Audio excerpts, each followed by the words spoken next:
Good morning. This is lecture 2 for the Simultaneous Techniques and Criminal Terminology course. During last week, we were looking at arraignments, and also we looked at a case where some legal terminology was presented to you, mainly terminology dealing with somebody committing a crime and how that person, after was arrested, how the person was taken to the police station and a police report was prepared, and that police report was sent to the district attorney's office, and the deputy district attorney prepared a complaint, and that complaint was sent to the court, and finally the defendant was brought into the courtroom with for an arraignment. And then we actually look at what the arraignment looks like in terms of the two possible types of arraignment. There is basically, we look at one of them, which was the arraignment for just an individual, meaning that when the person shows up for the first time without any attorney. So it looks something like this. Let me find it here, show it to you. Okay, so we look at this let's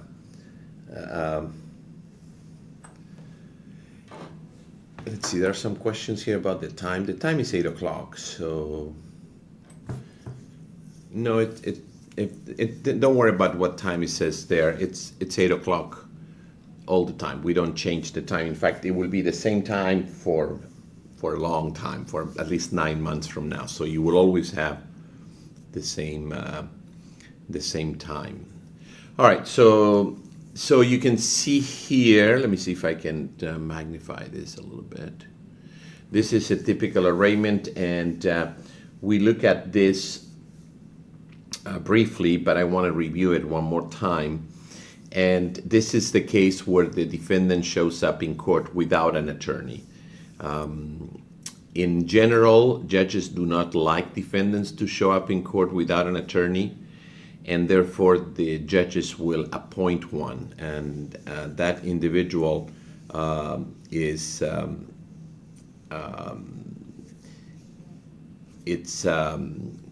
that individual is now they appoint what we call a public defender, because that individual is represented. Judges don't want people to actually appear without representation, because what happens when they appear without representation, they don't know the proceedings, they don't know the protocol, they don't know how they're supposed to address the judge, because they are really they're not attorneys. And even if they are attorneys, they don't know the typical jargon used, and that creates a lot of issues. So judges will always appoint a public defender, which in Spanish is defensor público. It's as simple as that. You could also use, let me just write that for you, public defender.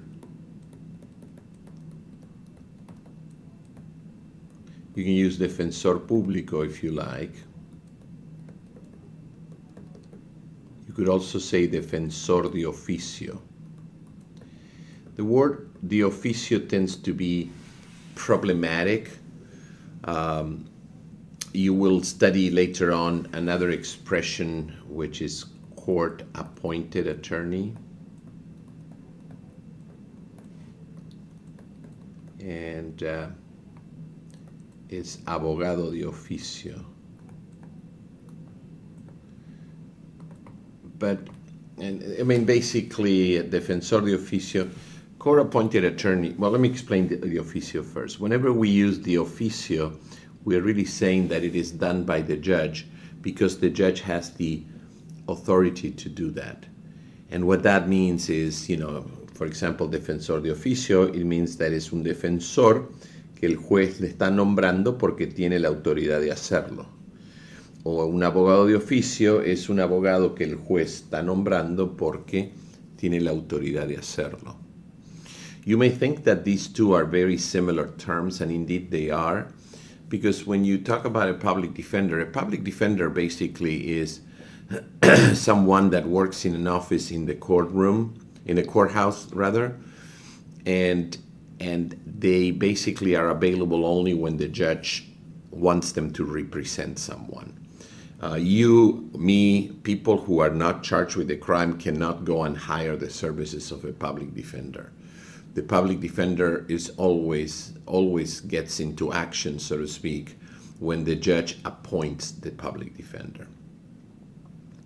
So we call that defensor de oficio. Now, what is a court-appointed attorney? Well, it's pretty much the same concept, but there is a difference in the interpretation, and I will proceed to explain why.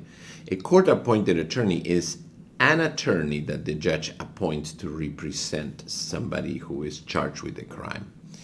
The assumption is that, you may say, well, what is the difference between the two? Well, the big difference here is that there is an office of the public defender, and there is also an office of the alternate public defender. And we're going to see that in the misdemeanor course, how that works. But the assumption is that when the judge appoints an attorney, people think that it's automatically going to be a public defender, and not necessarily so. The judge will first appoint a public defender, but if the public defender feels that the public defender's office, should not represent that individual for whatever conflict there might be, then the judge will appoint now an attorney from another office called alternate public defender's office. Don't worry about those terms because we will be reviewing them in detail when we go to the misdemeanor course. But it's just to explain the difference between this term and this term. People actually tend to confuse them and think that they are both synonyms. And indeed, in many cases, they are. They become synonyms if the attorney that is appointed by the judge to represent the defendant is from the public defender's office. But if the attorney is not from the public defender's office, then they are not synonyms. For us interpreters, we're going to say that they are not synonyms. They are not the same thing, okay? So that's important to keep in mind. All right, so when you then, going back to our arraignment, this is the typical arraignment that it is set by the judge when someone shows up without an attorney, and it's usually a longer type of proceeding. It takes a little bit longer because there has to be more explanations, okay? There are certain things that with an attorney you can simplify it, and without an attorney you cannot simplify it. So basically it says this is the case of the people versus Alberto Zamora. We know that people is la Fiscalía. This could have said the state. It's the same translation. Or you could have said the people of the state of California. It would have been the same translation because the people is an abbreviation of the expression the people of the state of California. And sometimes they take from the people of the state of California, they take the people and simplify it as such. Sometimes they take the state and simplify it as such. Sometimes they take the state of California or any other state for that matter and simplify it as such. Or sometimes they use the whole name. Regardless, the transfer is the same. So if you see the people, the state of Nevada, the state of California, the people of the state of California, all that means exactly the same thing, which is la Fiscalía. Versus, please keep in mind, is contra. Is Alberto Zamora your true and correct name? This is very self-explanatory, no major issues there, see. Then we see here that says, Mr. Zamora, you are charging complaint number with one count. Now, the verb to charge is acusar, but because we use for complaint acusación formal, we tend to have too many acusaciones there, right? So if you were to say, se le acusa en la acusación formal número, this is not, it's not incorrect. It just shows lack of vocabulary in Spanish, which really will have no impact on your final score in your state exam. But in the subjective mind of that particular evaluator, you start thinking, why did this candidate use acusar in this context when there are other options? Does it mean that he or she doesn't know legal vocabulary? And it could play a role, but a minimum role. It shouldn't, but it could play a role because you're basically graded by human beings, right? So you are charging complaint number. The option given here is se le imputa. Imputar is a synonym of acusar. Se le imputa en la acusación formal número SE 93828 with one count, con un cargo. Just to point out that count es cargo, whereas charge, es acusación. Many people think that charge is cargo because it sounds very similar in both languages, but they are not.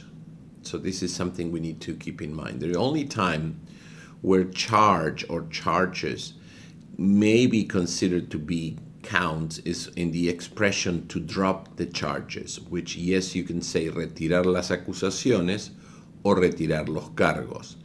Because when you drop the charges, you drop everything that it is in the complaint. And the complaint has these counts. So when you drop the charges, you also drop the counts.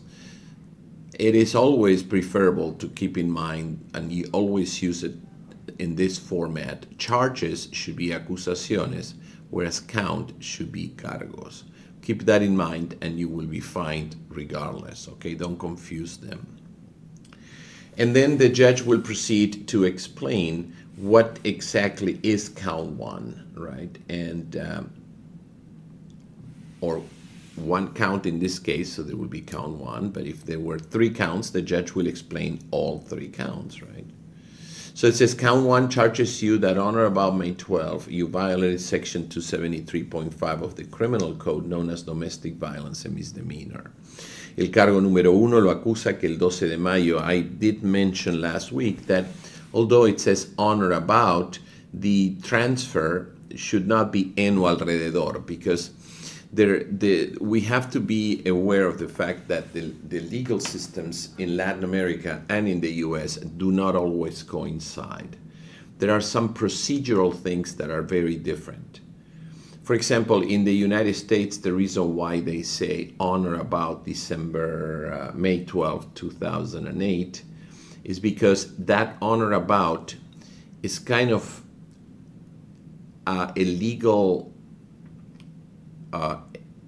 format that allows the judge to make a change to this complaint. See, if the complaint has one uncertainty, the judge can certainly make changes on his or her own. And the uncertainty is placed on the date, on or about. That about is what puts the uncertainty there. So that's the legal system in the US. In Latin America, you cannot have uncertainties in your complaint. Uncertainties are not allowed. And therefore, what that means is that when you see on or about in English, the transfer has to be one that is accepted in Latin America. If you look at a complaint in Latin America and it says en o alrededor del 12 de mayo, that will be rejected by the court. So therefore, we just say the date. And why do we pick the date? How do we know that the date is actually May 12? Because we know that in English, that about doesn't play any role except give the judge permission to make changes to the complaint without having to send it back to the district attorney's office for those changes. Because the one who really files the complaint is the district attorney's office, right? Is the one who initiates the action. So that's the main reason why on or about just really transfers the date. Everybody knows that the crime was committed on May 12, right? But they do add the about to be, for the sake of putting that uncertainty. So when you see on or about May 12, el 12 de mayo de 2008, okay? You violated section, we did talk about this, and this is important. To violate is a verb that creates a lot of issues for interpreters. We say that verbs that may have different translations or transfers depending on context are what we call unstable verbs or are unstable terms. And an unstable term is a term that by itself cannot be determined what is the proper translation. And you may say, well, what do you mean by that? How could you? Well, I can give you an example. If I see, for example, in this case, just look at the word complaint. The way that we all know complaint is queja, like file a complaint in a restaurant. But in the legal setting is acusación formal. The fact that complaint can take the translation of queja or acusación formal makes it an unstable term. And an unstable term cannot be transferred. In other words, if somebody asks you, how do you translate into Spanish the term complaint, you really don't know, or you give both options. You would say perhaps puede ser queja o puede ser acusación formal. Well, they're not synonyms, right? Una queja no es una acusación formal, which really means that the term itself is unstable. And the only way we can make it stable is what we want as interpreters, is to give context. So when somebody asks me, how do you translate complaint? I ask, in what context? I'm actually looking for context to make it stable, to give you the proper transfer. And the answer to that question will be no, complaint in legal, in court. Then that explanation, or perhaps the context you are charged in complaint number, that also indicates that it is a legal expression. That explanation or that particular context provides me the necessary stability to be certain that the term complaint in that context translates as acusación formal. But it does not translate the same way if I say I file a complaint in a restaurant because the food was taking too long. In that case, it wouldn't be una acusación formal. What do you want to do? You want to charge the chef with a crime because the food takes too long? Doesn't make much sense. So it will definitely be queja. That lack of stability is it's a very advanced subject, which incidentally I will be presenting it in the NAGIT conference. If you are in Nevada, that takes place in Las Vegas in June. I intend to. I have to submit the paper for them to approve it. But the National Association of Judiciary Interpreters and Translators, they have the yearly conference, and they have one. If you look at najit.org, I believe, najit.org, you'll see the information on the next conference. It's a good conference. It's rather expensive, but it just basically allows you to network and to also learn from other instructors as well, or other people that are presenting. They have exhibitors as well, so it's kind of a fun thing to do if you have the means to do that, because it could cost you a lot of money just going there, paying for it, like $300 and some dollars, I believe it is. I'm not sure. I think they might have a rate for students, in which case, if you want to apply for it, and if they do have it, please feel free to ask us for a letter certifying that you are currently a student, and that might be way cheaper. But you still have to pay hotel and be there. But if you live in Las Vegas, then it's just a great opportunity. So going back to this explanation, the term violation creates, it's a very unstable term, because in the case of complaint, if you look at it, the difference between queja and acusación formal refers to whether you're using it in a criminal context or a non-criminal context. I may say as well that complaint is also used in the civil context. So for us to know whether complaint is queja, all we have to know is that complaint is not legal. But a complaint, for example, with the police is going to be una denuncia. A complaint in criminal court is acusación formal, as you already know. And a complaint in civil court es un escrito de demanda. We're going to learn all this. So you can see the level of instability here. Well, the same thing happens with violate, because to violate a section, so if you have violate and then section, you could use quebrantar, transgredir. There are other synonyms. I like to use quebrantar because it's easier to conjugate that term, that verb. But we know that violate can also be violar if you are talking about not violate a person, that will be rape, but if you're talking about violate a law without being specific. When I say he violated the law, you can certainly say violó la ley. But if you're going to be specific about what portion of the law this person violated, then you can no longer use violar from a legal point of view. You have to use, in this case, quebrantar. And because we are being specific by telling you what section, then the transfer is going to be quebrantó el artículo. So whenever you have violate and section together, violate takes the transfer of quebrantar. Is there any other possibility? Yes, there is also a possibility which we will learn for the term to violate, which is when you violate a contract, when you violate probation, when you violate parole, when you violate all these things that are very legal in nature. When violate refers to violation of an agreement between parties, in that case is incumplir. So you can see that this idea of lack of stability, which I like to introduce as soon as possible to my students, do play a very important role. And this is one very important observation. When you look up a word in the dictionary, how do you know that all the options given to you are synonyms?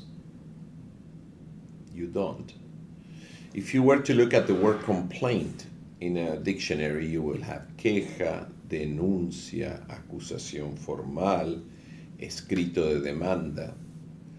So you, as somebody who looks up a word without having the necessary training, thinks that I'll pick any of these ones, which one looks more formal or whatever, and you think that they are synonyms, but they're not synonyms, because the dictionary does not tell you that that term is not stable. So the dictionary, it tells us that the dictionary is just a tool for us, but we have to have sufficient knowledge to understand that the term that we are looking at, or where we're looking, the translation that we're looking for in the dictionary is not necessarily the correct one, or they are not synonyms. I know, for example, that violation, whatever transfers I'm given in that dictionary, they're probably not going to be synonyms. And I know that because I already know that it is not a stable term. Dictionaries don't tell you that, and therefore there is always this temptation to say, oh, okay, I can use any of these terms. And not only dictionaries, some people actually like to search terms online, and there are some word reference or lingui. Those are, there are okay places. It's always dangerous to look things online, because online what they do is they just basically get information from people, and you don't know if those people are qualified to give you the translation of a term, right? But if you even look up terms online, you realize that you should know that they're not the same, and sometimes they do list them in a sentence, which kind of helps a little bit. But keep that in mind, this concept of instability, all right? Keep that in mind. So in the case of you violated section whatever, then is usted quebrantó el artículo. of the criminal code, which you could also see penal code, is exactly the same thing, known as domestic violence and misdemeanor. So that's pretty straightforward. We know that there are crimes are classified in two major categories: misdemeanors and felonies. Misdemeanors are delitos menores and felonies delitos mayores. And the punishment is very different. Misdemeanor is anywhere between 1 day and 365 days in jail, whereas a felony, the minimum is 365 days in state prison up until the death penalty. So those are the two classifications of crimes. So the judge asked, let me show you that. So the judge asks, so, how do you plead to this charge? What it really means is, so what, are you guilty, you're not guilty, what are we supposed to do? Okay. And the answer is always, almost always, I would say 99.99999% of the cases will be no culpable. There are instances where they will enter a guilty plea, and those are instances when the defendant commits crimes that we call standard crimes, which doesn't mean estándares. It means a standard crime is un delito común. Común means that it happens so often that it overwhelms the courts with those crimes. For example, DUI is one of them. In those cases, when the crime that was committed it's a standard crime, there is a standard offer for it, this particular crime. And we'll see in the misdemeanor course what that really means. But technically what happens is that the case is resolved in the arraignment, so the defendant doesn't have to come back and everything takes place in the arraignment. In which case, when the judge asks, how do you plead, instead of saying not guilty, it's going to say guilty, and then the judge is going to pronounce the punishment. But in general, you should always think that the plea is not guilty. Incidentally, what are the three possible type of pleas that you can get? Well, we know that not guilty. Some people say, well, isn't it not guilty, inocente? No. In Spanish, to use the word inocente, there has to be no doubt that you did not commit the crime. The law in the United States does not really require that for somebody to be acquitted, somebody to be allowed to leave the jail and to kind of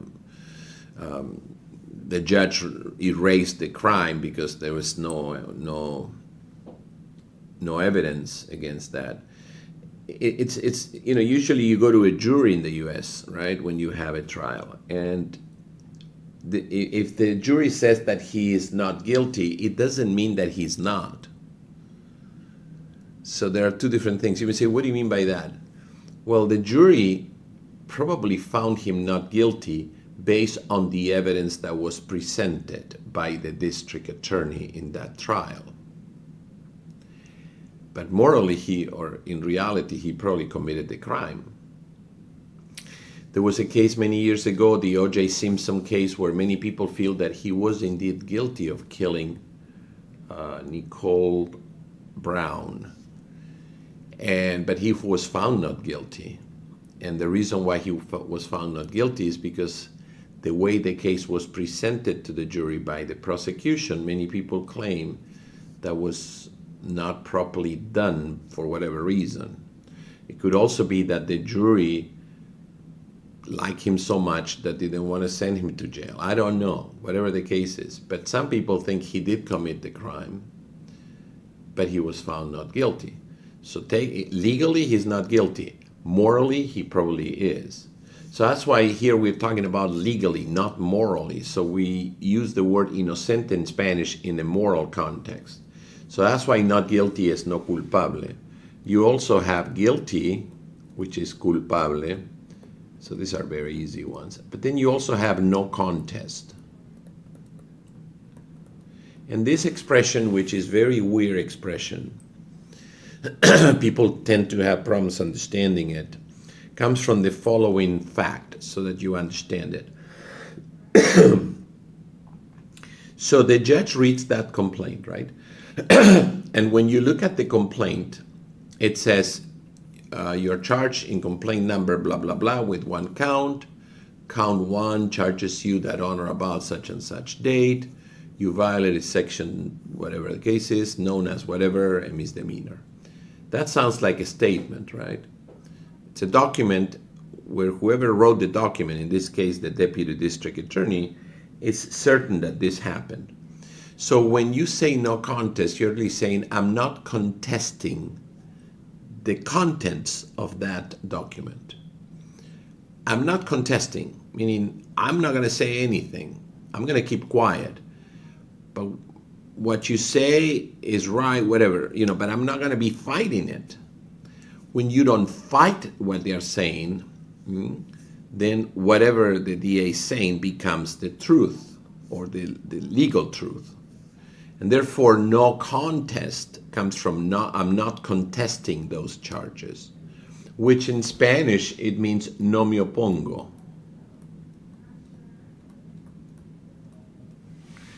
Quiere decir en español, no me opongo a esa acusación. No me opongo a esa acusación. Now you may say, what is that the same thing as guilty? From a legal point of view, the judge, when somebody says no contest, the judge will say, sir, I accept your no contest plea, su declaración de no me opongo, but for me, the no contest plea is the same as guilty. And basically, it's the same thing from a legal point of view. It doesn't mean they transfer the same way. But then if there is the same thing, why do they have no contest? Well, they do have a no contest plea for the following fact.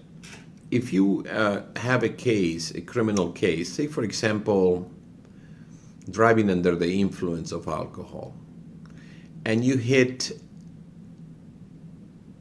a pedestrian, and that person went to the hospital. Nothing serious, but went to the hospital. So that person had to pay for the hospital bill. If when you are charged in the criminal case with the crime of driving under the influence of alcohol, if you say you're guilty, then that person who may want to file a civil case against you, civil is where you actually file for money or for things that are not related to jail. So if that person wants to recover, to get the money back from you, the money that he spent in the hospital, plus maybe some additional money because he couldn't work and this and that.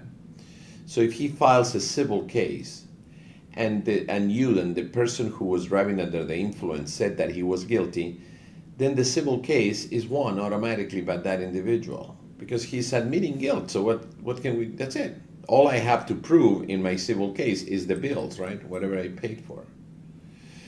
However, if I say no contest, when they filed this, when the victim files that case in civil court, the victim cannot refer to anything that happened in criminal court. It's like no contest puts a wall between criminal and civil.